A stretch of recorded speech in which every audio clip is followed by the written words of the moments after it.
Video کو like کر کے آگے شیئر ضرور کر دینا۔ اور اس کے طفیل حج بھی خدا نے کرا دیے، اصل مراد حاضری اس پاک در کی ہے۔ اب مدینہ منورہ آپ جا رہے ہیں۔ مدینہ منورہ کیا ہے؟ تھوڑا سا اس کا ایک تعارف۔ مدینہ منورہ کیا ہے؟ یہ بظاہر ایک بستی ہی ہے، لیکن اس بستی کی شان کیا ہے؟ یہ کیسے بسا؟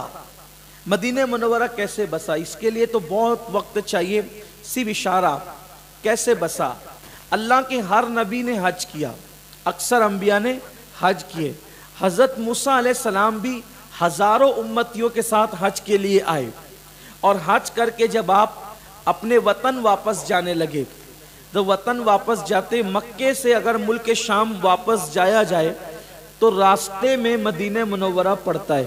ابھی بھی اگر کوئی جب وہ زمینی راستے سے جائے گا، اور اس وقت بھی جب آقا کے ظاہری دور میں بھی جب لوگ مکے سے ملک شام جاتے تھے تو مدینہ منورہ راستے میں پڑتا تھا۔ حضرت موسیٰ علیہ السلام جب حج کر کے اپنے وطن ملک شام لوٹنے لگے تو حضرت موسیٰ علیہ السلام نے، ابھی کوئی بستی نہیں تھی وہاں جسے مدینہ منورہ کہتے ہیں، حضرت موسیٰ علیہ السلام نے اس بستی میں اپنی جوتیاں اتار لی، اور اتار کر بہت ادب کے ساتھ آپ اس بستی میں چلنے لگے۔ کھجور کے درخت تھے اور باغات تھے کھجوروں کے، اور وہاں پر چھوٹے چھوٹے جھیلیں تھی، بڑا خوبصورت نخلستان تھا، وہ کوئی آبادی وہاں نہیں تھی۔ لوگوں نے حضرت کلیم سے پوچھا، اے جلالی پیغمبر، صاحب جلال نبی، یہ تو بتائیں کہ آخر اس نخلستان سے آپ کو اتنا پیار اور آپ کو اتنا ادب کیوں ہے؟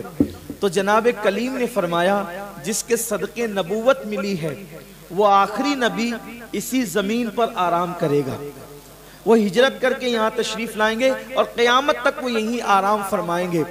تو حضرت موسیٰ علیہ السلام کے جو علماء امتی تھے، علماء، ان لوگوں نے کہا، اے کلیم، جس سے محبت آپ کرتے ہیں، جس کا احترام آپ کرتے ہیں، تو ہم اس سے کیوں نہ پیار کریں؟ آپ ایک کام کریں، اب آپ جائیں اور ہمیں اجازت دے کہ ہم یہیں رک جائیں، ہم یہیں پر ٹھہر جائیں۔ تو اس لیے ہم یہ چاہتے ہیں کہ آپ ہمیں رکنے کی اجازت دے دیں، تاکہ جب وہ آخری نبی آئے گا ہم اس کی زیارت کریں گے، اور اگر وہ ہماری زندگی میں نہ آ سکا، ہم یہیں مر کر دفن ہو گئے، تو جب وہ ہماری قبروں کے قریب سے چلے گا تو اس کی نالین سے غبار لگ کر ہماری قبروں پہ پڑے گا، وہی ہمارے لیے نجات کا ذریعہ بن جائے گا۔ حضرت موسیٰ نے ان کو رکنے کی اجازت دے دی۔ اس طریقے سے وہاں ایک بستی بس گئی، اور اس بستی کا نام ہو گیا یثرب۔ اب اس کو یثرب نہیں کہہ سکتے، اب چونکہ وہ مدینہ منورہ ہے۔ ایک وجہ اس کی یہ ہے، بستی بس گئی۔ اب بستی بس گئی، بستی بسنے کے بعد چند صدیاں بیتی، ان کے بچے ہونے لگے اور وہ سب بڑھنے لگے۔ پھر ایک شخص تھا، بہت بڑا بادشاہ، اس کا نام تھا طبہ اول حمیری۔ حضور علیہ السلام کی ولادت سے 1000 سال پہلے کی بات ہے۔ حضرت عیسیٰ علیہ السلام کی ولادت سے تقریباً 500 سال پہلے کی بات ہے۔ اس کے دل نے چاہا کہ میں وہ دنیا کے مختلف علاقوں کا دورہ کروں۔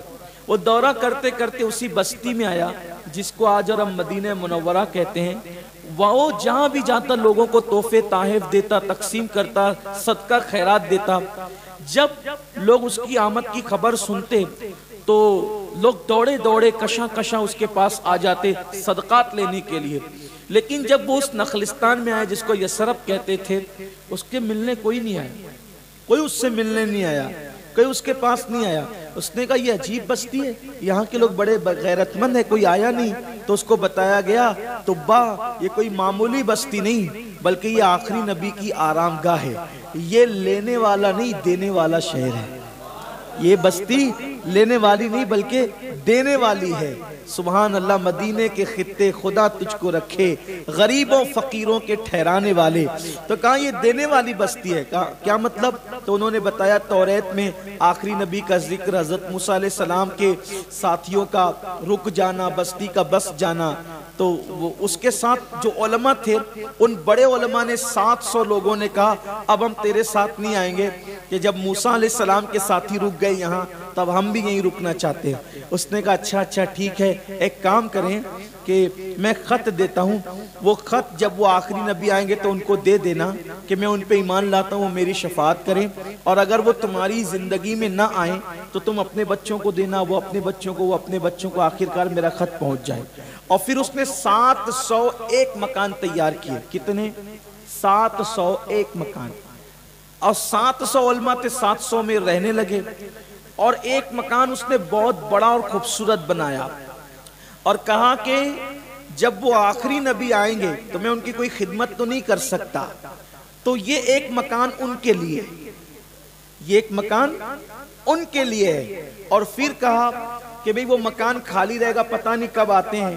تو جو 700 علماء کے سردار تھے، سب سے بڑا عالم تھا، اس کو کہا یہ مکان آپ کا نہیں، لیکن ان کے آنے تک اس مکان کی خدمت کے لیے آپ کو رہنا ہے، چراغ جلانے کے لیے۔ آپ مکان کس کا ہے؟ حضور کا۔ اور رہے گا کون؟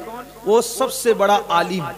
کہا کہ یہ مکان میں جب وہ نبی آئیں گے نا تو وہ اپنے مکان میں رہیں گے، وہ کسی اور کے مکان میں نہیں رہیں گے۔ تو 700 مکان علماء کے لیے اور یہ ایک مکان سید الانبیاء کے لیے طباء نے تعمیر کیا۔ تو جو سب سے بڑے عالم تھے پھر وہ رہنے لگے، پھر انہی کے پاس خط تھا، پھر ان کا بیٹا ان کے بعد رہا، پھر ان کا بیٹا ان کے بعد رہا، پھر ان کا بیٹا ان کے بعد رہا۔ آخرکار جب حضور تشریف لائے تو اس مکان میں ابو ایوب انصاری رہتے تھے۔ تو حضور نے فرمایا میری اونٹنی جہاں رکے گی میں وہاں رکوں گا۔ تو وہ جو اونٹنی رکی تو ظاہر تو لوگ یہ کہتے ہیں کہ حضور ابو ایوب کے مکان میں رکے، لیکن حقیقت یہ تھی کہ حضور ابو ایوب کے مکان میں نہیں بلکہ حضور اپنے خود کے مکان میں رکے۔ 1000 سال تک ابو ایوب کا خاندان حضور کے گھر میں رہتا رہا۔ یہ حضور کا کرم ہے کہ حضور نے 1000 سال تک ان کو اپنے گھر میں رکھا، حضور ان کے گھر میں نہ رہے۔ لیکن ابو ایوب انصاری کی سعادت یہ ہے کہ انہوں نے حضور کی میزبانی کی۔ تو آقا کریم صلی اللہ علیہ وسلم کی ہجرت گاہ ہے اور وہاں بڑا ادب کا مقام ہے۔ مدینہ منورہ کی سب سے بڑی عبادت وہاں کا ادب ہے۔ مدینہ شریف لوگ آتے ہیں اور آنے کے بعد پھر وہ اپنی دھن میں رہتے ہیں، جانے کے لیے روتے ہیں، تڑپتے ہیں، لیکن وہاں جاتے ہیں تو سب سے بڑی چیز ہے ادب۔ ادب گاہیست زیر آسماں از عرش نازک تر، نفس گم کردمی آید جنید و بایزید ایجاب۔ کہ آسمان کے نیچے ایک مقام ایسا ہے شہر رسول، بارگاہ رسالت، جو عرش سے زیادہ عظیم ہے۔ یہاں جنید اور بایزید جیسے اولیاء آتے ہیں تو اپنی سانسوں کو روک کر آتے ہیں، لیکن برا ہو بے ادبی کا، بد تہذیبی کا، لوگ وہاں جا کے وہاں جیسے ہو جاتے ہیں۔ نہیں، ادب کا دامن ہاتھ سے نہ چھوٹے۔ قرآن کہتا ہے یا ایھا الذین آمنوا لا ترفعوا اصواتکم فوق صوت النبی ولا تجہروا لہ بالقول کجہر بعضکم لبعض ان تحبط اعمالکم وانتم لا تشعرون۔ کہ اگر تم نے میرے محبوب کی آواز پر اپنی آواز کو بلند کیا تو اللہ تمہارے اعمال حبط کر لے گا، ختم کر دے گا، اور تمہیں شعور بھی نہیں ہوگا، تمہارے اعمال ضائع ہو جائیں گے، کچھ نہیں بچے گا تمہارے پاس، بلکہ تم کافر ہو جاؤ گے اگر تم نے نبی کی بے ادبی کی تو۔ ایک مرتبہ آقا علیہ السلام کے وصال کے بعد کوئی شخص کیل ٹھوک رہا تھا، ٹھک ٹھک ٹھک۔ مولا کائنات نے کہا کیا کر رہا ہے؟ کہا کہ یہ حضور کی چوکھٹ جو ہے وہ اس کو درست کرنے کے لیے کیل ٹھوک رہا۔ کہا جا یہاں سے، چوکھٹ نکال کے لے کے جا اور وہاں سے بنا کے لا کے یہاں لگا۔ حضور علیہ السلام کی بارگاہ میں آواز اونچی کرنا حرام ہے، حضور کی بارگاہ میں آواز اونچی نہیں کی جا سکتی، یہاں ادب کے ساتھ رہو۔ اما عائشہ صدیقہ سلام اللہ علیہا ایک مرتبہ کسی نے آواز بلند کی، فرمایا خبردار حضور کے آرام میں خلل نہیں کرنا۔ آقا کریم صلی اللہ علیہ وسلم جیسے زمین کے اوپر زندہ تھے، آج اپنی قبر انور میں اس سے اور زیادہ اعلیٰ شان سے زندہ ہیں۔ کیوں؟ کیونکہ قرآن کہتا ہے وَلَلْآخِرَةُ خَيْرٌ لَكَ مِنَ الْأُولَى، آپ کی پچھلی گھڑی سے آنے والی گھڑی بہتر ہے اور افضل ہے اور عظیم ہے۔ حضور ہر گھڑی معراج پر ہے، حضور کی جتنی علم کی، عمل کی، تقوی کی شانیں تھی وہ سب ہر لمحہ بلند ہوتی جا رہی ہے اور قیامت تک بلند ہوتی رہے گی۔ جیسے جیسے ساعتیں گزرے گی حضور علیہ السلام کی جو وہ شان بڑھتی جائے گی۔ آقا کریم صلی اللہ علیہ وسلم کی بارگاہ میں حاضری کے آداب ہیں۔ پہلی بات تو یہ کہ ہم کسی مردہ کے پاس جا رہے ہیں مغفرت کی دعا کرنے کے لیے، السلام علیکم یا اہل القبور یغفر اللہ لنا ولکم وانتم سلفون ونحن بلس، یہ سب وہاں نہیں، یہ اور قبرستانوں میں انتم سلفون ونحن بلس۔ حضور کی بارگاہ میں کسی نے ایسی دعا نہیں کی، حضور کی بارگاہ میں کسی نے ایسا سلام نہیں کیا، جبکہ آپ سنی غیر سنی ساری کتب اٹھا کر پڑھ لیں، سنی غیر سنی ساری کتب اٹھا کر پڑھ لیں کہ حضور کی بارگاہ میں جب جاؤ تو اتنا ہی سلام لکھا ہے، سب نے لکھا ہے السلام علیکہ ایھا النبی ورحمت اللہ وبرکاتہ، بس اتنا، الصلاۃ والسلام علیکہ یا رسول اللہ، الصلاۃ والسلام علیکہ یا حبیب اللہ، یہ سلام ہے۔ یغفر اللہ لنا ولکم وانتم سلفون ونحن بلس کسی نے نہیں لکھا۔ ابن تیمیہ جیسے بندے نے بھی کہا السلام علیکہ ایھا النبی، ابن قیم نے، شوکانی نے، یہ جو نام ہیں یہ وہ لوگ ہیں جو اپنی کتابوں میں لکھ چکے کہ حضور مر گئے۔ بھائی جب کوئی مر گیا تو اس کی قبر پہ جا کے تو کہا جاتا ہے نا وانتم سلفون ونحن بلس، کہ آپ پہلے مرے ہم تمہارے بعد مرنے والے ہیں، یہی تو بات ہے۔ لیکن وہاں جا کر کوئی ایسا نہیں کہتا، بلکہ سب کہتے ہیں السلام علیکہ ایھا النبی۔ ہم لوگوں کو کہتے ہیں بھائیو جب وہاں حضور کی بارگاہ میں جا کر عقیدہ بدلتے ہو تو پھر وہیں کیوں، پھر ساری دنیا میں اسی عقیدے پر رہو جس عقیدے پہ نبی کی بارگاہ میں رہتے ہو۔ السلام علیکہ ایھا النبی، الصلاۃ والسلام علیکہ یا رسول اللہ، تو آپ وہاں پڑھتے ہیں، تو یہاں پڑھنے میں کیا دشواری ہے؟ کہتے ہیں نہیں وہ وہاں زندہ ہے اس لیے وہاں پڑھتے ہیں۔ اچھا ہم نے کہا ٹھیک ہے، کہاں تک زندہ ہیں؟ پھر سنہری جالیوں کے پاس کھڑے ہو کے الصلاۃ والسلام علیکہ یا رسول اللہ پڑھا جائز؟ کہاں؟ اور باہر نکلنے کے بعد پھر خیال آیا کہ یار چلو ایک بار اور پڑھ لیں، پھر وہاں دروازے پہ کھڑے دیکھا الصلاۃ والسلام علیکہ یا رسول اللہ، پھر جائز؟ کہاں؟ پھر اور آگے بڑے جنت البقیع کے پاس کھڑے ہو کے گنبد خضرا نظر آیا، پھر دل میں خیال ہے ذرا یہاں سے ہی پڑھ لو الصلاۃ والسلام علیکہ یا رسول اللہ، جائز؟ اب رک گئے، کیا بولیے کہاں تک نبی دیکھ رہے ہیں، کہاں تک سن رہے ہیں؟ حدیں تو آپ متعین کر رہے ہیں، ورنہ اللہ کی شان تو یہ ہے کہ اللہ تبارک و تعالیٰ اگر چاہتا ہے قرآن میں ہے کہ وہ چونٹی کو 3 میل کے فاصلے پر سنا دیتا ہے، سورہ نمل میں اور چونٹی 3 میل کے فاصلے میں سن سکتی ہے، اگر اللہ چاہے تو کیا نبی ہر جگہ نہیں سن سکتے؟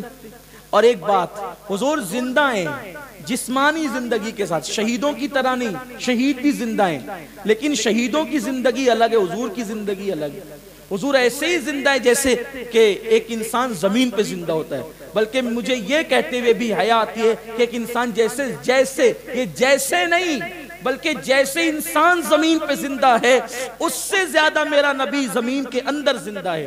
ایک بات بہت آسان سی بات بتاتا ہوں، اس پہ بحث اس لیے کرنا چاہ رہا ہوں آج تاکہ آپ کا یقین پختہ ہو کہ آپ مٹی و پتھر کے پاس نہیں جا رہے مدینہ طیبہ، اپنے زندہ نبی کے پاس جا رہے۔ ایک آسان سی دلیل،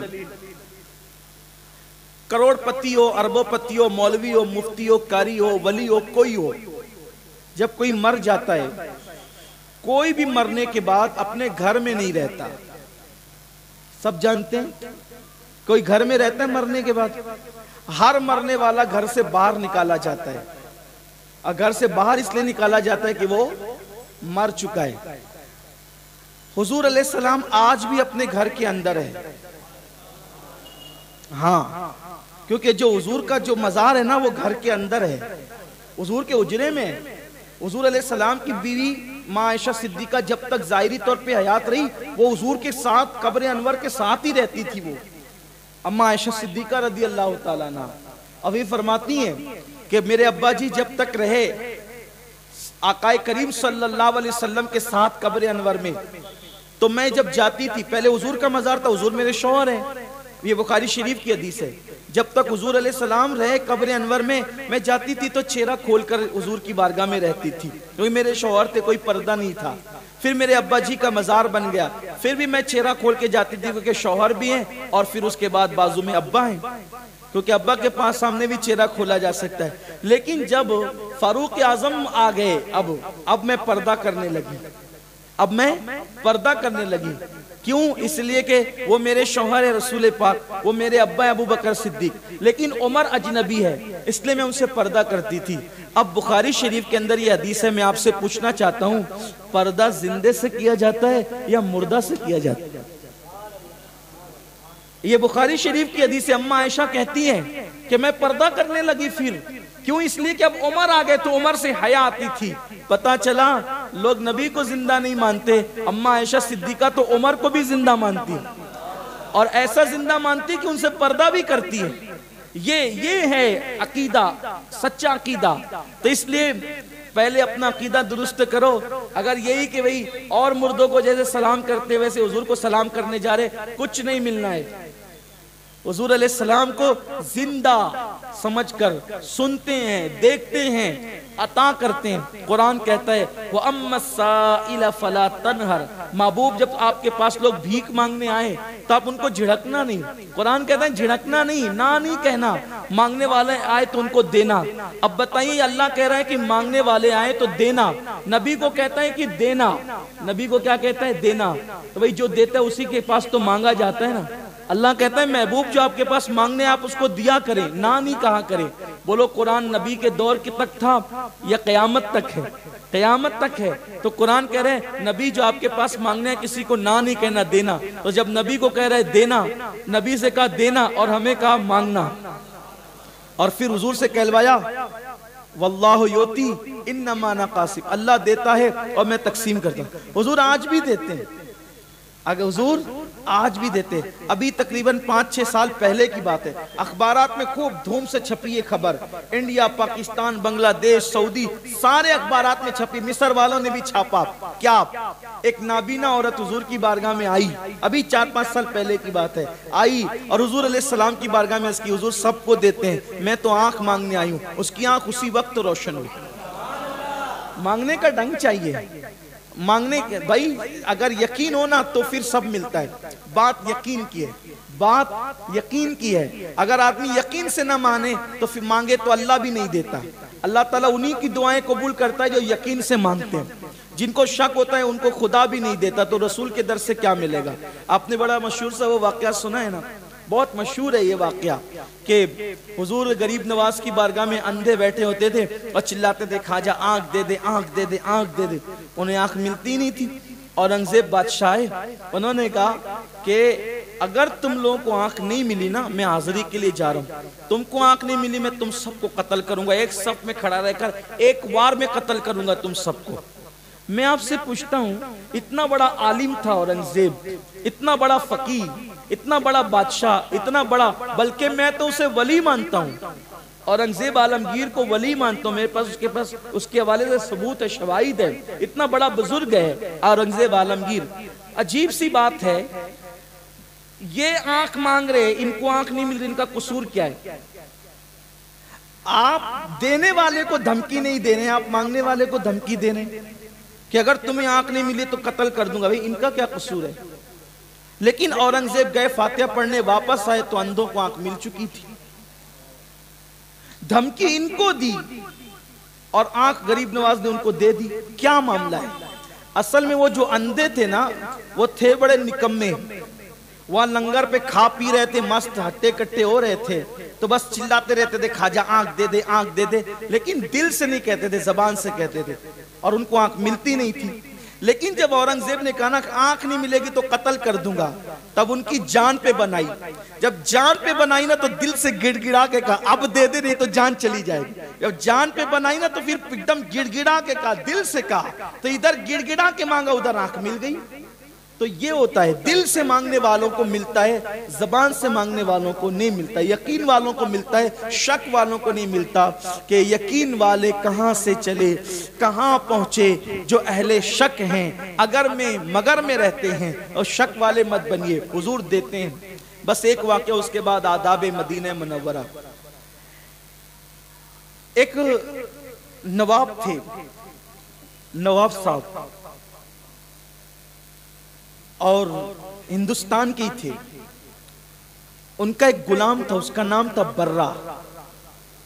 اور وہ جو درود شریف پڑھیں، رب صلی وسلم دائما ابدا علی حبیبک خیر الخلق کلہم. برہ جو تھا وہ بہت بھولا بالا تھا، غریب غلام، بہت بھولا بالا تھا، اور اس کی سب مزہ لیتے تھے. سب اس کے ساتھ ایسے کوئی بھولا بالا آدمی نا، اس کی سب مزہ لیتے ہیں، مذاق کرتے ہیں اس سے، اس کی سب مزہ لیتے تھے. نواب صاحب کو اللہ نے حج کی توفیق دی. نواب صاحب حج کے لیے چلے. نواب صاحب نے کہا یار اتنا لمبا سفر ہے ہندوستان سے، وہ جو ہے وہ مکہ شریف اور پھر مدینہ شریف، اور کشتیوں کا سفر اتنے دن تک، اور سفر میں خشکی رہے گی، یعنی کہ جو ہے وہ ماحول تھوڑا سنا سنا رہے گا. ایک کام کرتے ہیں، ٹائم پاس کے لیے برہ کو ساتھ لے لیتے ہیں. تو چلتے ہیں چلتے ہیں، ہنسی مذاق ہوتی رہے گی، بات چیت ہوتی رہے گی، لطیفہ گوئی سب چیز ہوگی، تو انجوائے کرتے ہوئے سفر آج آسان ہو جائے گا. آج تو سفر آج بہت آسان ہے، 4-5 گھنٹے میں آدمی جدہ پہنچ جاتا ہے. بمبئی ایئرپورٹ پہنچانے والے مالیگاؤں نہیں پہنچتے، اتنے ٹائم میں آدمی جدہ پہنچ جاتا ہے. اتنا آسان ہو گیا اب تو سفر. بہت مشکل تھا پہلے، بلکہ جب پہلے لوگ حج کے لیے جاتے تھے ساتھ میں کفن لے کے جاتے تھے، ان کے ساتھ کپڑوں کے ساتھ کفن بھی ہوتا تھا کہ راستے میں مر جائیں گے تو وہیں ان کو کشتی کے اندر نلا دھلا کے پھر سمندر میں چھوڑ دیا جائے گا. ایسے بھی لوگ جاتے تھے. اور بلکہ پہلے کے لوگ جاتے تھے تو اسی نیت سے جاتے تھے کہ ہم کو واپس نہیں آنا ہے. یہ اور بات ہے، آج کل ہم لوگ جاتے ہیں تو اس تیاری کے ساتھ جاتے ہیں کہ کیوں اتنے دن میں، بلکہ ریٹرن ٹکٹ لے کے بھی جاتے ہیں. اچھی بات ہے، اللہ تعالیٰ لمبی عمر دے آپ کو، ہم سب کو. پہلے کے لوگوں کا جانا اور تھا، بڑا عظیم تھا سفر حج. وہ رونا، وہ آہیں بھرنا، وہ معافیاں مانگنا، اور سمندر کی پانی پانی، اوپر آسمان نیچے پانی پانی، اور اس کے بعد اپنے گناہوں کو یاد کر کے پھر وہ ایک عجیب سا معاملہ رہتا تھا. اللہ تبارک و تعالیٰ نے آج بھی جن لوگوں کو دل دیا ہے وہ آج بھی گڑ گڑاتے ہوئے جاتے ہیں. بہرحال اب تو لوگ پکچر دیکھتے بھی جاتے ہیں، پکچر دیکھتے بھی آتے ہیں فلائٹ کے اندر. اللہ تعالیٰ لوگوں کے حال پہ رحم فرمائے، کرم فرمائے. تو ایسا ہوتا ہے. تو کہا کہ چلو ٹھیک ہے، برہ کو لے کے چلتے ہیں. اصل میں برہ کا ذکر اس لیے آ گیا کہ کس کی کیا مجال کہ کوئی کسی کو حج پہ لے جائے یا مدینہ منورہ لے جائے جب تک اس بارگاہ سے بلاوا نہیں آتا. تو جب بلاوا آتا ہے تو انسان جاتا ہے. بہرحال انہوں نے ٹائم پاس کی نیت سے ہی صحیح برہ کو لے لیا، اور پھر اس کے بعد برہ خدمت کرتا رہا، حاضری ہو گئی، حج ہو گیا. پھر مدینہ منورہ پہنچے. اب مدینہ طیبہ پہنچے، سب نے بارگاہ رسالت میں حاضری دی. اور حاضری دینے کے بعد جب سرکار کی بارگاہ سے حاضری دے کر نکلے اور سب ایک دوسرے کو مبارکباد دینے لگے، مبارک مبارک، حضور کی شفاعت مبارک، حضور کی شفاعت مبارک. کمرے پہ گئے، بیٹھے اور کہا حضور کی شفاعت مبارک مبارک. برہ بھولا بالا آدمی، اس نے کہا یہ شفاعت مبارک کر رہے ہو، آپ لوگ کو شفاعت مل گئی؟ ان لوگوں نے کہا ہاں مل گئی، ہم کو تو شفاعت مل گئی، حضور نے ہماری شفاعت کر دی. کیونکہ ان کو یقین تھا، انہوں نے اپنے انداز میں کہا، کیونکہ حضور نے فرمایا وجبت لہ شفاعتی، کہا ہمیں شفاعت مل گئی. تو کہا کیوں تم کو نہیں ملی؟ تو اس نے، بھولے آدمی نے سمجھا، سیدھے آدمی نے، کہ شفاعت کے لیے کوئی چٹھی ملتی ہوگی، کوئی رکا ملتا ہوگا، کوئی ظاہری چیز ہوتی ہوگی. اس کو کیا پتا کہ شفاعت ایک زبانی وعدہ ہے. تو اس نے کہا مجھے تو نہیں ملی شفاعت. تو اب نواب کا موڈ بدل گیا. اس نے اس سیریس معاملے کو مذاق میں کر لیا کہ ارے ہمیں تو مل گئی شفاعت، تمہیں نہیں ملی؟ کہا نہیں مجھے نہیں ملی. کہا وہ تمہارا معاملہ ہے، ہم کیا کریں، تمہیں شفاعت نہیں ملی. کہا اچھا مجھے شفاعت نہیں ملی، تمہیں مل گئی؟ کہا ہاں ہمیں تو مل گئی. وہ برہ ہو گیا سیریس، اور اس نے کہا ابھی آتا ہوں، اور دوڑتے بھاگتے نکلا وہاں سے. اور جب دوڑتے بھاگتے نکلا حضور کی جالیوں کے پاس کھڑا ہو گیا جا کے، اور جا کر اب وہ اپنے انداز میں، پھر اپنے دیوانوں کا تو، بھولے لوگوں کا تو اپنا معاملہ، اپنے انداز میں حضور علیہ السلام کی بارگاہ میں کہنے لگا یا رسول اللہ، میں نے تو سنا تھا کہ ہر جگہ امیر اور غریب میں فرق کیا جاتا ہے، آپ کی چوکھٹ پہ بھی امیر اور غریب میں فرق ہوتا ہے؟ آپ نے نواب کو اور اس کے مالدار ساتھیوں کو شفاعت دی اور مجھ غریب کو آپ نے شفاعت نہیں دی، آپ نے مجھے محروم کر دیا. وہ حضور کی بارگاہ میں اپنے انداز میں عشق کی بولی بولنے لگا، مچلنے لگا. حضور یہ کیا ہوا؟ ہم تو ابھی تک یہ سنتے تھے کہ آپ کے یہاں امیر اور غریب سب نبھائے جاتے ہیں، لیکن آج ہم نے دیکھا کہ امیروں کو نوازا، غریبوں کو چھوڑ دیا آپ نے. اللہ اکبر، مجھے بھی شفاعت دیجئے، اسی وقت دیجئے، عطا کیجئے۔ گڑ گڑانے لگا، سنہری جالیوں سے ہاتھ نکلا، سنہری جالیوں سے ہاتھ نکلا، اور ہاتھ نکل کر کے اس ہاتھ میں ایک چٹھی تھی، اس چٹھی پہ لکھا ہوا تھا برہ جہنم سے آزاد ہے، اور برہ کو میں نے اپنی شفاعت عطا کی۔ اور ہاتھ سے چٹھی لی اور اچھلتا کودتا چوکڑیاں بھرتا ہوا آیا، ہمیں بھی ملی شفاعت، ہمیں بھی ملی شفاعت، ہمیں بھی ملی شفاعت۔ جب نواب کے پاس آیا، نواب نے کہا کیا ہوا؟ کہا ہمیں بھی مل گئی شفاعت، دیکھو دیکھو۔ تو جب دیکھا تو قلم نور سے لکھا تھا برہ جہنم سے آزاد ہے، اور ہم نے اس کی شفاعت کر دی۔ اب نواب کی آنکھوں میں آنسو آگے، برہ تو ہم سے بازی لے گیا، تو مانگنے کا جو انداز تھا حضور نے اس کو اس کے مطابق عطا فرمایا۔ حضور آج بھی عطا کرتے ہیں۔ علامہ جامی رحمت اللہ علیہ، جامی ملا نور الدین عبد الرحمن جامی رحمت اللہ تعالی علیہ، حضور کی بارگاہ میں پہنچے، عرض کیا یا رسول اللہ مجھے تو بھوک لگی ہے، آپ کے شہر میں میں بھوکا ہوں۔ آنکھ لگی جیسے ہی تو کیا دیکھا کہ حضور تشریف لائے، اور آنے کے بعد حضور کے ہاتھ میں روٹی تھی، حضور نے روٹی جامی کے منہ میں ڈالی، انہوں نے چبانا شروع کیا، اچھا جامی یہ روٹی پکڑو میں چلتا ہوں۔ ان کے ہاتھ میں روٹی پکڑائی، حضور گئے، خواب سے آنکھ کھلی تو جو لقمہ حضور نے منہ میں ڈالا تھا وہ منہ میں موجود تھا، جو روٹی ہاتھ میں دی تھی وہ ہاتھ میں موجود۔ آج بھی یہ ہوتا ہے۔ امام اہل سنت سیدی اعلیٰ حضرت امام احمد رضا خان محدث بریلوی جب حضور کی بارگاہ میں پہنچے تو انہوں نے عرض کیا یا رسول اللہ میں نے خواب میں تو آپ کو کئی مرتبہ دیکھا ہے، لیکن عالم بیداری میں ایک بار آپ کو دیکھنا چاہتا ہوں۔ حضور علیہ السلام نے قبر انور سے نکل کر ان کو اپنی زیارت کرائی۔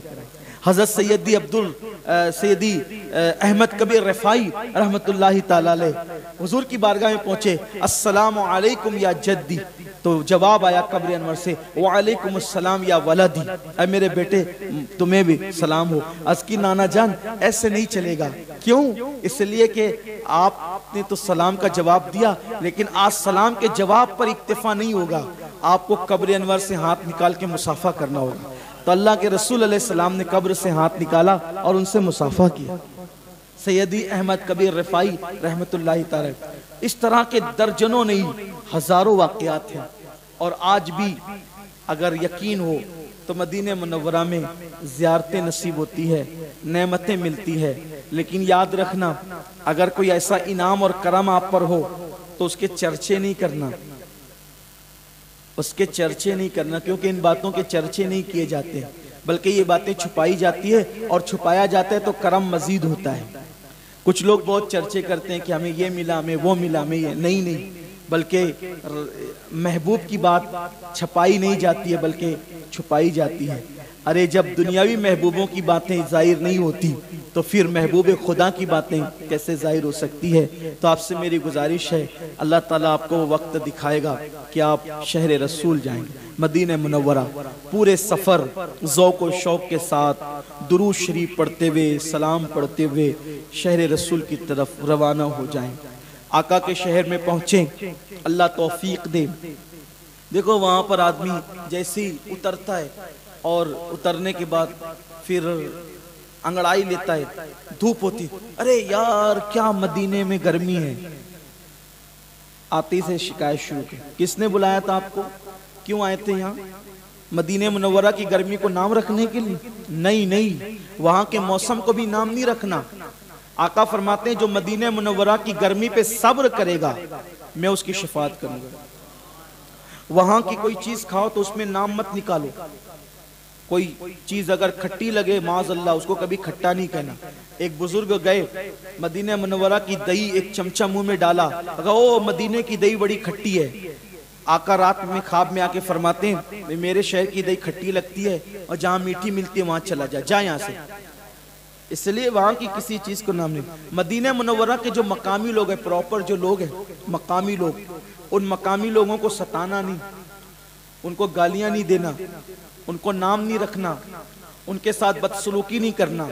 اگر جو پراپر مدینہ منورہ کے لوگ ہیں، جو وہاں کے واقعی مقامی ہیں، جو آئے بعد میں ان کی بات نہیں، جو واقعی مقامی ہیں وہاں کے مدنی ہیں جو لوگ، اگر ان سے سودا سلف بھی لینا تو بہت زیادہ ان سے زگ نہیں کرنا. یہ آداب ہے مدینہ منورہ کے. کچھ پیسے یہ سوچ کے زیادہ دے دینا کہ یہ حضور کے پڑوسی ہیں, یہ آقا علیہ السلام کے پڑوسی ہیں. وہاں کے کبوتروں کو نہیں ستانا, وہاں کے کبوتروں کو نہیں اڑانا, ان کو دم ڈاٹی نہیں دینا. وہاں کے کبوتروں کا بھی احترام کر, وہاں کے کبوتروں کا بھی احترام کرنا, وہاں کے جانوروں کا بھی احترام کرنا. یہ آداب ہے مدینہ منورہ کے. وہاں کیا ہوتا ہے, لوگ جو وہ اللہ کسی کو توفیق دے تو لوگ بغیر چپل کے یا موزے پہن کے گھومتے ہیں, وہ الگ بات ہے, لیکن چپل بھی پہننا وہاں جائز ہے, کوئی بے ادبی نہیں ہے. لیکن لوگ کیا کرتے ہیں, حرم سے چپل پہن کے نکلتے ہیں اور یہ پٹاخ سے چپل چھوڑی, کھڑے کھڑے ایسے چپل چھوڑ دیتے ہیں, پٹ سے آواز آتی ہے, لا ترفعوا اصواتکم فوق صوت النبی. اگر چپل رکھنا ہو دھیر سے رکھیں. یوں بھی چپل انڈیا میں بھی دھیر سے رکھنے کے حکم ہے, چپل بجانے کی اجازت نہیں, لیکن وہاں تو چپل دھیر سے رکھیں. اس کا چھوٹی چھوٹی باتیں ہیں, لیکن یہ آپ کے اعمال کو برباد نہ کر دیں, اس کا خیال کریں آپ. تو بہرحال آپ اپنے کمرے پر جائیں. اگر مکے میں ہم نے کیا سکھایا تھا کہ آرام کر کے فریش ہو کر پھر عمرہ کے لیے جائیں, لیکن یہاں یہ کہ آپ مدینہ منورہ پہنچے, اگر اچھا لگا ہو تو لائک کر کے آگے شیئر ضرور کر دینا. اللہ حافظ. اگر بہت زیادہ تھکن نہیں ہے تو غسل کریں, سرما لگائیں, عطر لگائیں, اپنی طاقت کے مطابق قیمتی سے قیمتی کپڑا پہنیں. اللہ تعالیٰ نے جتنا نوازا ہے اس کے مطابق قیمتی سے قیمتی اچھے سے اچھا کپڑا پہنیں. اس لیے کہ یہ حضور کی بارگاہ کا ادب ہے. آدمی جتنے بڑے میزبان کے گھر جاتا ہے اتنا زیادہ اہتمام کر کے جاتا ہے نا. اب ان سے بڑا میزبان کون ہوگا, اس بارگاہ سے بڑھ کر کس کی بارگاہ ہوگی. تو اس لیے آپ کہیں گے کہ اللہ کی بارگاہ میں گئے تو آپ نے یہ بات نہیں کہی. دراصل بات یہ ہے, مکہ میدان محشر کی طرح ہے اور مدینہ منورہ جنت کی طرح ہے. محشر میں سب ایک جیسے ہیں اور مدینہ منورہ میں اور جنت میں رتبے کے مطابق ہیں. جنت میں سب رتبے کے مطابق ہوں گے نا, تو ایسے ہی مدینہ منورہ میں بھی اللہ کے حبیب علیہ السلام نے بتایا کہ بھئی آؤ تو اچھے سے آؤ. تو اللہ نے توفیق دی ہے تو قیمتی سے قیمتی لباس پہنو. عید پہ جو پہنتے اس سے اچھا پہنو, کیونکہ آج آپ کے لیے عیدوں کی عید آ گئی ہے. یہاں ہر دن عید ہے, یہاں ہر رات شب برات ہے. غسل کر کے, کپڑے پہن کے, نہا دھو کے, ہو سکے تو سر پہ امامہ سجائیں. حضور کی سنت ہے, حضور بہت خوش ہوتے ہیں. امامہ باندھ کے 2 رکعت پڑھو تو 70 کا ثواب ملتا ہے.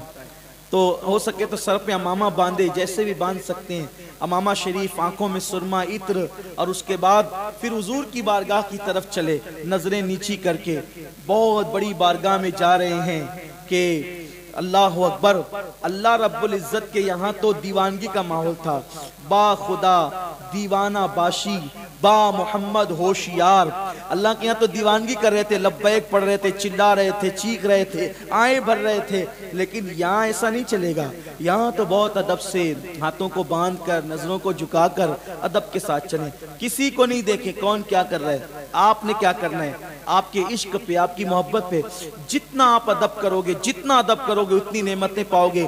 مانگنے سے جتنا نہیں ملتا اتنا ادب سے ملتا ہے. آقا کی بارگاہ میں پھر سر جھکائے ہوئے پہنچیں, مسجد نبوی شریف میں داخل ہوں, دعا پڑھیں, اعتکاف کی نیت کریں. اور اگر اللہ تعالیٰ نے توفیق دی ہے تو 2 رکعت شکرانے کی نماز پڑھیں. پہلی میں قل یا ایھا الکافرون, دوسری میں قل هو اللہ. اگر شوق اجازت دیتا ہے تو پہلے 2 رکعت نفل شکرانہ پڑھ لیں, اور اگر زیادہ تڑپ ہے تو پھر باب السلام وہاں بھی ہے, تو باب السلام سے آپ داخل ہوں. ابھی حاضری کے لیے وہ پورا پیسج کھلا رہتا ہے. پہلے وہاں نماز ہوتی تھی, اب حاضری کی جگہ پہ نماز نہیں ہوتی ہے. تو حضور علیہ السلام کا جو مزار اقدس ہے وہ مسجد نبوی شریف کے اندر ہے, اور جو ہے وہ ایک گلی جیسے بنی ہوئی ہے, اسی میں آپ کو کھڑے رہنا ہوتا ہے اور حاضری دینا ہوتا ہے. تو آپ جو ہے وہ پہلے باب السلام پر آئیں اور آقا سے اجازت طلب کریں, الصلاۃ والسلام علیکہ یا رسول اللہ. پھر اس کے حضور اجازت ہے میں اندر آ سکتا ہوں, اور پھر تھوڑا وقفہ لیں, چند سیکنڈ رکیں, اور پھر دل میں یہ تصور کریں کہ حضور نے اجازت دے دی ہے, اور پھر اندر داخل ہوں. پھر نظریں جھکا کر یہ سوچ کر کہ ایک مجرم جو اپنے آقا کی بارگاہ میں جاتا ہے اس طریقے سے اپنے گناہوں کو یاد کرتے ہوئے بارگاہ رسالت میں چلیں, اور جانے کے بعد سنہری جالیوں کے سامنے کھڑے ہو جائیں. اب جو سنہری جالیاں ہیں اس میں آپ کو پہلے 2 سوراخ ملیں گے، وہ 2 سوراخ خالی ہے، وہاں پر کسی کا مزار نہیں ہے۔ پھر اس کے بعد ایک بڑا سوراخ ملے گا، اسی کو مواجہ شریف کہتے ہیں، وہی حضور علیہ السلام کا رخ انور ہے۔ جالیاں شریف ہے یا نہیں بنائی، نہیں لائی، بہرحال وہ آج آنی تھی لیکن نہیں آ سکی۔ ہاں جی ہاں جزاک اللہ، ہاں وہ اگر آ جائے تو ابھی بتا دیتے ہیں۔ ایک بار درود شریف پڑھیں، آپ مل کر درود شریف پڑھیں۔ اللہم صلی وسلم وبارک علی سیدنا مولانا محمد معدن الجود والکرم والی الکرام اجمعین۔ جالیہ شریف کی وہ تصویر آتی ہے، آپ آگے کی گفتگو سماعت کریں۔ تو وہ جو گول بڑا دائرہ ہے وہ مواجہ شریف ہے، لیکن حقیقت میں لوگ اس کو مواجہ شریف سمجھتے ہیں، لیکن اصل حضور علیہ السلام کا جو چہرہ ہے نا، وہ بالکل اس بڑے دائرے کے بازو میں ایک چاندی کا پترہ ہے، پیلر جیسا بنا ہوا ہے۔ اصل میں حضور کا چہرہ انور وہاں ہے، وہ سوراخ سے بالکل لگ کر وہیں پر کھڑے ہو جائیں، ہاتھ باندھ کر، نظریں جھکا کر، اور اس کے بعد اس یقین کے ساتھ کہ حضور مجھے دیکھ رہے ہیں، اور پھر آقا کی بارگاہ میں کہیں الصلاۃ والسلام علیک یا رسول اللہ، الصلاۃ والسلام علیک یا حبیب اللہ۔